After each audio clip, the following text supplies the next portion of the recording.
And that's not what John is saying. John is saying that Christians or believers who are born of God, those that are born of God, do not continue to habitually live a lifestyle of sin.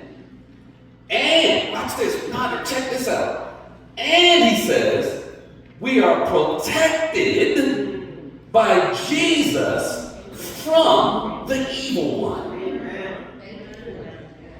Let me back that thing up. Let me put it in reverse, give you some explanation. You need to write the meaning down first. So what he's saying is that as a Christian, we are never going to live sinless. However, if you're saved and you are a genuine Christian, in your journey you should sin less. When you got saved, immediately you had 5 sins. Right? Let's just say 5. If you had 5 sins, now I know you can't have more. Trust me, I can't. Let's just say 5. Let's use the number 5. You came to Jesus just as you are with 5 sins. You got saved, and immediately he took about 2 or 3 of them right off the bat. Just took. You ain't have to study them. You ain't have to do it. He just took them. But then he leaves about, let's just say 3 out of 5 that you're going to struggle with. Well, where did the struggle come from? Well, I'm glad you asked. The struggle came from this. Before we got saved, we had one nature. And that nature was dead. It was dead because of sin. And so everything our old nature did, it had a proclivity to do something bad and wrong. Matter of fact, parents, you ain't had to teach your kid with how to do wrong.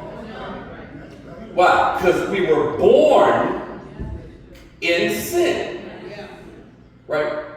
Shaped in iniquity. See, there was a parent just now that said, come here. Right? Because we just, our proclivity, because of our nature, is to do wrong. When you got saved and put your faith in Jesus, God gave you a new nature. Now, here's where the struggle comes in. He didn't eradicate or erase the old one. So now you have 2 natures living on the inside. You got the new nature of God, and you got the old nature that's dead.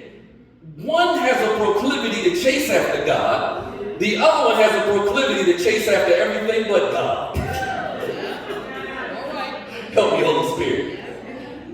Right? And so what John is saying is, just like Paul said in Romans 7, Paul said, when I want to do right, evil's right there. I want to come to church, but the game's on.